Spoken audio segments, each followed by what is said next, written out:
Habis gajian, tapi rasanya cuma numpang lewat. Baru juga senyum lihat saldo masuk. Beberapa hari bahkan jam kemudian sudah habis tanpa terasa.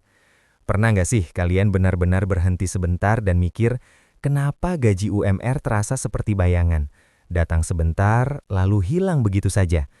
Padahal kita sudah kerja keras, bangun pagi, pulang sore, bahkan lembur. Tapi kenyataannya, kebutuhan selalu datang lebih cepat daripada uang yang kita pegang. Tagihan, makan, transport, keperluan sehari-hari, semua seperti sudah antre menunggu gaji kita datang hanya untuk langsung mengambil bagiannya. Akhirnya kita bukan lagi menikmati hasil kerja, tapi sekadar bertahan. Dari satu tanggal gajian ke tanggal berikutnya, terus berputar di lingkaran yang sama. Dan di titik itu, muncul pertanyaan yang lebih dalam. Ini soal kurangnya penghasilan atau ada sesuatu yang perlu kita ubah dari cara kita mengelola hidup? Mungkin ini bukan cuma tentang uangnya kurang, tapi tentang bagaimana kita melihat, mengatur, dan menghargai setiap rupiah yang kita punya. Karena kalau tidak disadari, bukan cuma uang yang cepat habis, tapi juga waktu, tenaga, dan mimpi yang perlahan ikut terkikis. Kita semua tahu, UMR itu cuma standar minimum. Angka yang secara teori cukup untuk hidup, tapi bukan untuk benar-benar hidup dengan tenang. Dan kalau kita jujur-jujuran, standar ini memang dari awal dirancang untuk bertahan, bukan untuk maju, apalagi cepat kaya. Makanya jangan heran kalau banyak dari kita ngerasa stuck.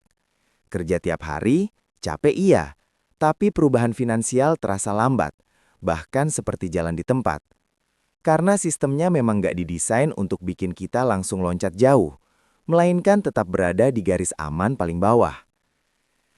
Hari ini, kita bakal bongkar faktanya, bukan buat menyalahkan keadaan, tapi supaya kita sadar posisi kita sebenarnya di mana. Karena dari kesadaran itulah, kita bisa mulai cari cara buat keluar dari pola yang sama, dan pelan-pelan naik ke level berikutnya. Video ini nggak akan ngasih kamu motivasi kosong yang cuma enak didengar, tapi nggak mengubah apa-apa. Nggak ada janji manis, kerja keras pasti kaya, tanpa lihat realita di lapangan. Di sini, kita bakal ngomong jujur. Kita bakal bedah 3 alasan yang realistis, bahkan mungkin agak pahit. Kenapa gaji UMR itu susah banget dikumpulin sampai jadi aset miliaran? Bukan karena kamu kurang usaha, bukan juga karena kamu nggak pintar, tapi karena memang ada batasan sistem, pola hidup, dan kondisi yang seringkali nggak kita sadari. Dan justru dari pemahaman itu, kita bisa mulai lihat gambaran yang lebih jelas. Mana yang bisa kita ubah, mana yang harus kita terima, dan langkah apa yang benar-benar masuk akal buat diambil. Jadi, kalau kamu siap dengar kenyataan tanpa dibungkus manis-manis, kita mulai sekarang. Pertama, inflasi. Ini bukan sekedar istilah ekonomi yang jauh dari kehidupan kita. Ini nyata, dan kita rasakan setiap hari. Coba deh ingat, harga mie instan 10 tahun lalu dibanding sekarang, beda jauh kan? Dulu mungkin terasa receh, sekarang tanpa sadar sudah naik berkali-kali lipat. Sementara itu, gaji kita naiknya pelan. Rata-rata mungkin cuma 5-8% per tahun. Tapi harga kebutuhan pokok bisa melonjak sampai 10%, bahkan 15% di waktu tertentu. Artinya apa? Secara diam-diam, daya beli kita sebenarnya turun. Inilah yang sering nggak kita sadari. Kita merasa gaji naik, tapi kenyataannya kemampuan kita untuk membeli justru stagnan atau bahkan menurun. Uang yang dulu cukup untuk banyak hal, sekarang cuma cukup untuk kebutuhan dasar. Dan di titik ini, kita mulai paham, masalahnya bukan cuma berapa yang kita hasilkan, tapi juga seberapa cepat nilai uang itu tergerus. Kalau inflasi terus lebih cepat dari kenaikan gaji, maka sekeras apapun kita menabung, hasilnya akan terasa seperti jalan di tempat. Dan disinilah masalah berikutnya muncul. Kalau kita cuma simpan uang di tabungan biasa, sekilas memang terasa aman. Tapi sebenarnya nilainya diam-diam terus turun. Kenapa? Karena inflasi tadi. Bunga tabungan itu kecil, seringkali bahkan nggak sampai menutup kenaikan harga barang. Jadi walaupun angka di rekening terlihat sama atau sedikit bertambah, daya beli uang itu justru berkurang. Ibaratnya hari ini uang 1 juta bisa buat beli banyak hal. Tapi beberapa tahun ke depan, dengan jumlah yang sama, yang bisa kita beli jauh lebih sedikit. Jadi kita bukan benar-benar menyimpan nilai, tapi perlahan kehilangan nilai tanpa sadar. Makanya banyak orang merasa sudah menabung bertahun-tahun, tapi hasilnya nggak terasa signifikan. Bukan karena mereka salah total, tapi karena uangnya hanya diam, sementara harga-harga terus bergerak naik. Di titik ini kita mulai sadar, menyimpan saja tidak cukup. Kita perlu cara supaya uang kita juga ikut bekerja, bukan cuma disimpan. Kedua, ini yang sering nggak kita sadari. Perangkap gaya hidup minimal atau lebih tepatnya, lifestyle trap. Kita hidup di era di mana standar hidup itu bukan lagi ditentukan kebutuhan, tapi apa yang kita lihat setiap hari di media sosial. Teman upgrade gadget, kita ikut kepikiran. Lihat orang nongkrong di tempat estetik, kita merasa perlu juga. Padahal belum tentu itu kebutuhan kita. Akhirnya tanpa sadar, definisi cukup terus bergeser. Yang dulu dianggap mewah, sekarang terasa biasa. Yang dulu nggak penting, sekarang jadi seolah-olah wajib. Dan di titik itu, gaji UMR kita bukan lagi habis untuk kebutuhan utama, tapi untuk memenuhi standar hidup versi lingkungan dan medsos. Ini yang bikin berat. Karena bukan cuma soal besar kecilnya gaji, tapi juga soal tekanan sosial yang halus tapi konsisten. Kita nggak dipaksa secara langsung, tapi terus-terusan dibisikkan bahwa kita harus punya ini, harus coba itu, harus terlihat seperti ini. Dan kalau nggak disadari, kita akan terus terjebak. Bekerja keras bukan untuk membangun aset, tapi untuk mengejar gaya hidup yang sebenarnya nggak pernah ada ujungnya. Perangkap kedua yang sering kelihatan sepele, tapi dampaknya besar. Cicilan ringan. Kalimatnya selalu sama, cuma 300.000 per bulan. Kedengarannya kecil, terasa aman, bahkan bikin kita ngerasa masih punya ruang di gaji. Tapi masalahnya, itu satu cicilan. Coba bayangin kalau ada 3, 4, bahkan 5 cicilan sekaligus. Tanpa sadar, totalnya sudah tembus 1 juta lebih.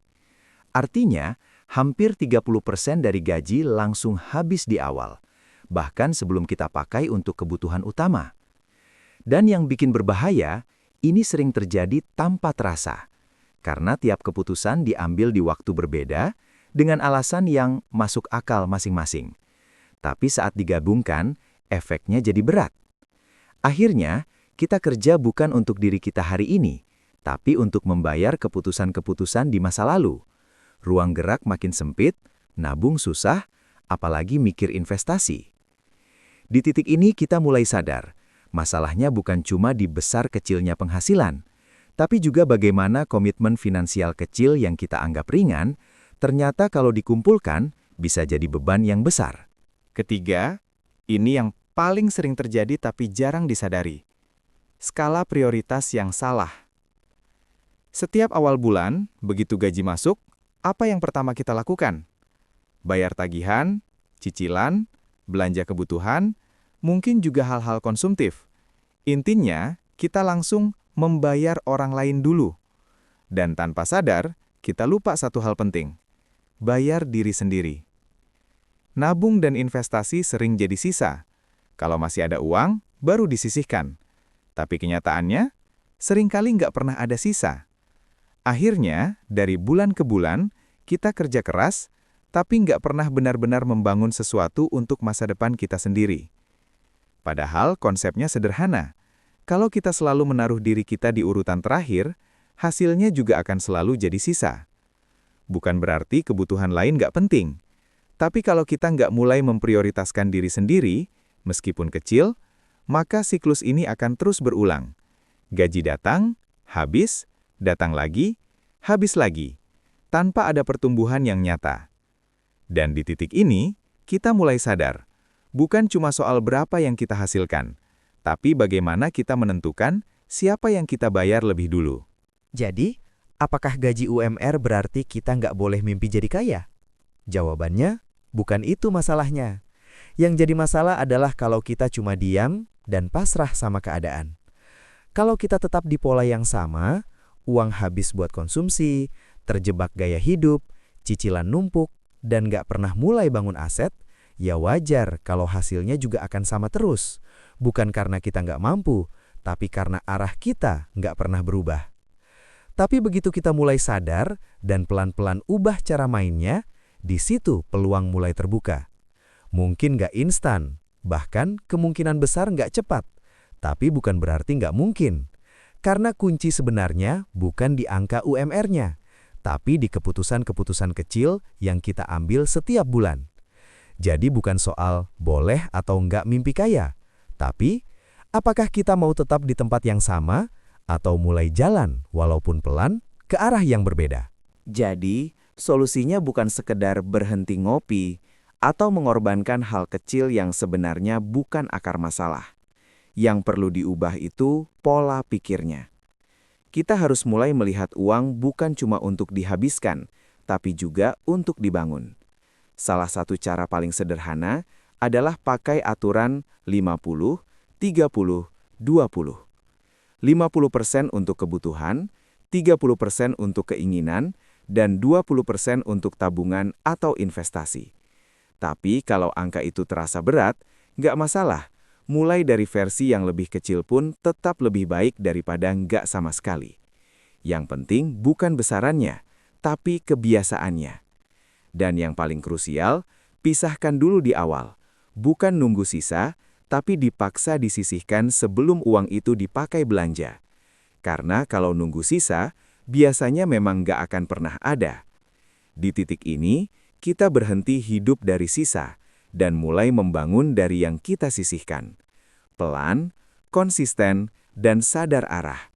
Karena perubahan finansial itu bukan soal langkah besar sekali jalan, tapi langkah kecil yang dilakukan terus-menerus. Dan ini yang paling penting, bahkan bisa dibilang kunci dari semuanya. Investasikan waktu, bukan cuma uang. Karena sejujurnya, sehemat apapun kita mengatur pengeluaran, ada batasnya. Tapi kemampuan kita untuk meningkatkan penghasilan, itu bisa terus berkembang. Mulai belajar skill baru, skill yang memang punya nilai di market. Entah itu di bidang teknis, digital, komunikasi, atau hal lain yang relevan dengan kebutuhan zaman. Karena ketika value kita naik, peluang kita juga ikut naik, termasuk soal gaji. Di titik ini, kita berhenti hanya bertahan dengan UMR, dan mulai membuka jalan supaya kita nggak selamanya ada di angka itu. Memang butuh waktu, butuh usaha ekstra, bahkan mungkin harus belajar di sela-sela capek setelah kerja. Tapi justru disitulah pembeda terbentuk. Karena pada akhirnya, aset terbesar kita bukan cuma uang yang kita simpan, tapi kemampuan yang kita miliki. Dan ketika skill kita naik, pilihan kita dalam hidup juga ikut naik.